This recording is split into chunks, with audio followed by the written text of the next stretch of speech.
All right, wine adventurers.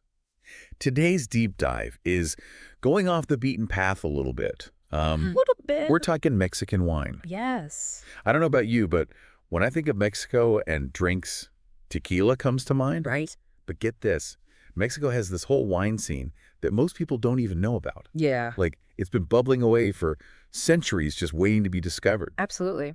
And we're using this book, Viñas de Mexico, to uncover all the secrets. Ooh, I love that. Yeah, and by the end of this deep dive, you'll be swirling and sniffing with the best of them. Like it. You'll be able to impress your friends at your next dinner party with Yeah. all this knowledge. That's what I'm talking about. Mexican wine. Okay, so first revelation from this book that kind of blew my mind. Mexico was making wine before the Spanish conquest. Like, ancient civilizations were already cultivating wild grapes. I had no idea. It's amazing, isn't it? It's Yeah. one of those little details that's often overlooked. Right. But it's so important for understanding what makes Mexican wine unique. Okay. Because you see, it's not some new trend or anything like that. It's really a revival of ancient practices kind of blended with what the Spanish brought over centuries ago. Wow. And that blend is really what makes it special. I love that blend of old and new. And speaking of unique, the book keeps mentioning this word terroir. Yes. I feel like it's one of those wine words everyone throws around, Right. but I'm never quite sure I actually know what it means. Sure. Help me out here. Okay, so imagine this.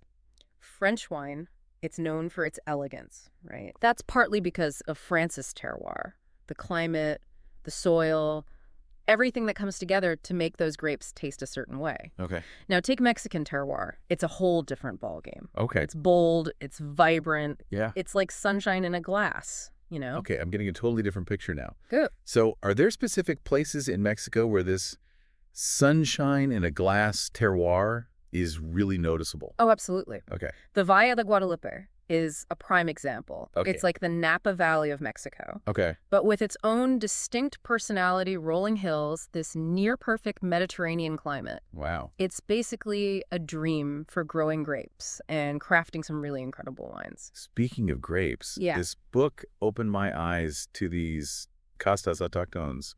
Are those like the Mexican versions of Merlot or something? Even cooler than that, we're talking about grapes that are native to Mexico, Wow. like País, for example. You won't find those flavors anywhere else in the world. Really? Yeah, they've adapted to that Mexican climate over centuries, Wow. and that leads to some really, really unique flavors. Wait, hold up. Ancient Mexico was making wine before the Spanish, Yes. and they had these special grapes nobody else did? Uh-huh. And I'm just hearing about this now. I know, right? Okay, I'm hooked. Yeah. Tell me more about these native grapes. What kind of flavors are we talking about here? Okay, so let's take País as an example. Imagine earthy notes with this burst of cranberry and pomegranate. Really? It's like tasting history in a glass. Okay, now that you mention it, all this talk about history, terroir, these unique grapes, it's making me want to ditch this recording booth and book a flight to a vineyard. It is an adventure, I'll tell you that. Right. But you know what else I find so fascinating about Mexican wine? What's not? It's not just about the history and the unique grapes, though that's all amazing. Right. This book, Viñas de Mexico, it really highlights how Mexican winemakers are leading the way in sustainability. Okay, so we're not just talking about good wine. We're talking about wine that's good for the planet. Absolutely. Tell me more about that. What are they doing differently down in Mexico? Well, water conservation, for example, is huge, right? Hey, it makes sense. In a country where it's such a precious resource. Yeah.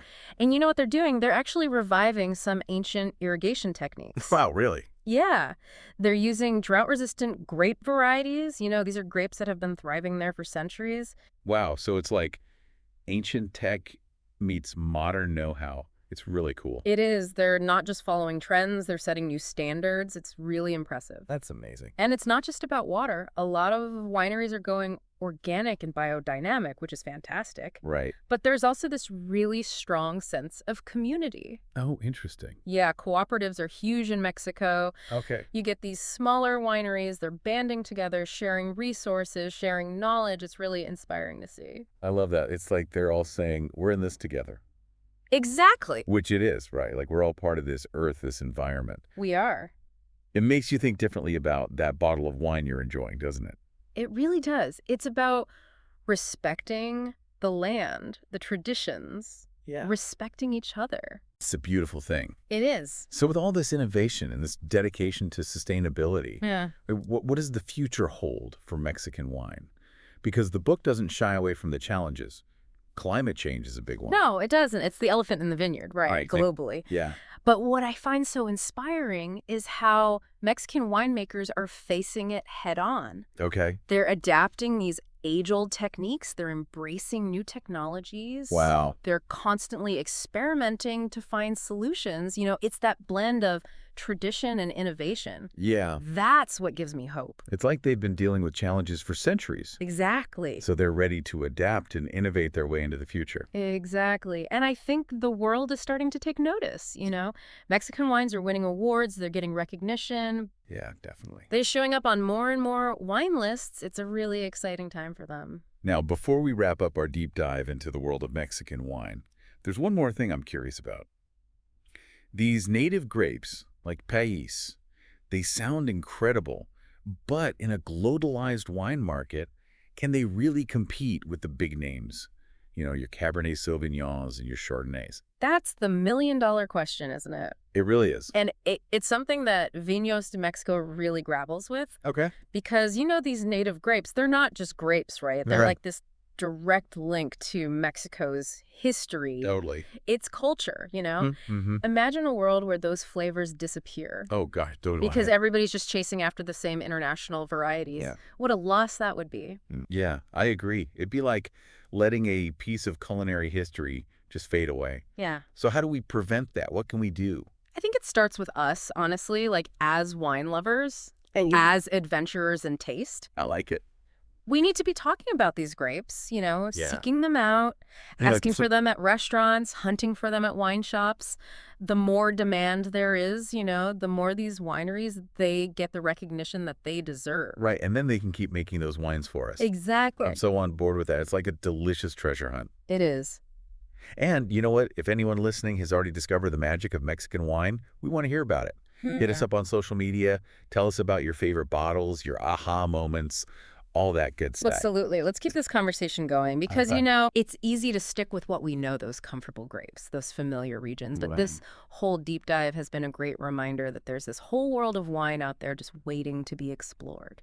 I totally agree with you. And it's not even just about the taste. It's about expanding our horizons, Yes. supporting sustainable practices, Yeah. honoring traditions. It's all connected. It all comes together. Yeah. Well said, well said. So to wrap things up, if you take away just one thing from this deep dive into Mexican wine, let it be this. Be adventurous. Next time you're browsing the wine aisle, step outside your comfort zone. Give Mexican wine a try. You might just discover your new favorite bottle. Who knows? And you might even feel like you're tasting a little bit of history. Yeah. Until next time, happy exploring.